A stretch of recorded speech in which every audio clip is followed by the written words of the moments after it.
अब ड्रोन देखकर लोग भागने लगते हैं, लेकिन हमारे भारत के नागरिक वीडियो बना रहे थे। साथियों, आपने पाकिस्तान में मौजूद टेरर इंफ्रास्ट्रक्चर के खिलाफ प्रभावी कार्रवाई की है, मगर पाकिस्तान फिर से इस कोशिश में लग गया है कि ध्वस्त हुए आतंकी ढांचे को फिर से खड़ा किया जाए।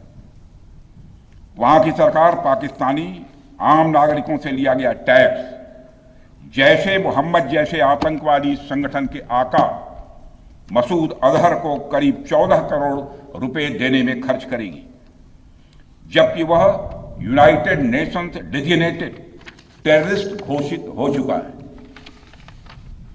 इतना ही नहीं, लश्कर-ए-तोयबा और जैशे मोहम्मद के मुरूद के और बहावलपुर स्थित टेरर इंफ्रास्ट्रक्चर को फिर से खड़ा करने के लिए पाकिस्तान सरकार ने आर्थिक सहायता देने की घोषणा की है, लेकिन निश्चित रूप से इंटरनेशनल मॉनेटरी फंड से आने वाले $1 बिलियन के बड़े हिस्से को टेरर इंफ्रास्ट्रक्चर को फंड करने में इस्तेमाल होगा, ऐसा मेरा मानना है। क्या यह इंटरनेशनल मॉनेटरी फंड IMF द्वारा, जो कि एक इंटरनेशनल ऑर्गेनाइजेशन है, उसके द्वारा इनडायरेक्ट फंडिंग इसे नहीं माना जाएगा? मैं दुनिया के लोगों के सामने यह सवाल रखना चाहता हूं। इसलिए मैं मानता हूं कि आज के समय में पाकिस्तान को किसी भी तरह की आर्थिक सहायता टेरर फंडिंग से कम नहीं है। भारत यही चाहेगा कि IMF पाकिस्तान को अपनी $1 बिलियन की असिस्टेंस पर वह पुनर्विचार करे और आगे भी किसी भी तरह की सहायता देने से IMF परहेज करे। भारत नहीं चाहता जो फंडिंग हम IMF को करते हैं वह डायरेक्ट या इनडायरेक्ट किसी भी तरीके से पाकिस्तान या किसी भी देश में टेरर इंफ्रास्ट्रक्चर को बनाने में वह इस्तेमाल की जाए। हम नहीं चाहते। साथियों, अब यह स्पष्ट हो गया है कि पाकिस्तान में आतंकवाद और वहां की सरकार का चोली दामन का संबंध है। स्टेट और नॉन स्टेट एक्टर के बीच का नकाब अब पूरी तरह से उतर चुका है। अतः इस परिस्थिति में यदि वहां परमाणु अस्त्र एटॉमिक वेपन रहते हैं तो इस बात की संभावनाओं को भविष्य में नकारा नहीं जा सकता कि कभी वो आतंकवादी तत्वों के हाथों में चले जाएं।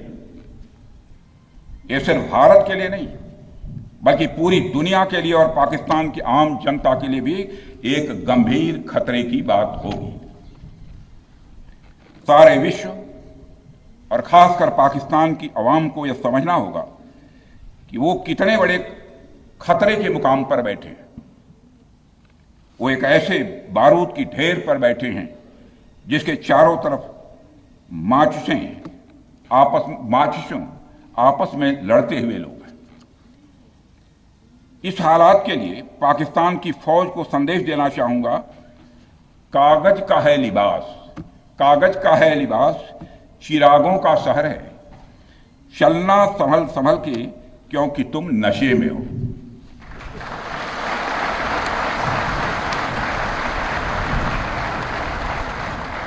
साथियों, अभी आपने जो पराक्रम दिखाया है उसकी चर्चा पूरी दुनिया में हो रही है। जैसा मैंने पहले भी कहा, आज भारत को वैश्विक मंच पर जो सम्मान मिल रहा है उसकी बुनियाद में यदि कहा जाए साफ तौर पर तो वह है आपका पराक्रम।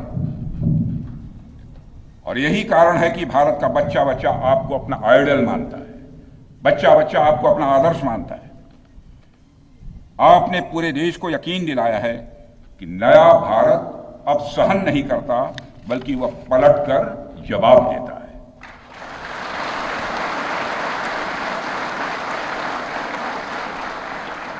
मैं चाहे जितना कुछ भी बोलूं, लेकिन मेरे शब्द आपके कार्य को मापने में असमर्थ होंगे।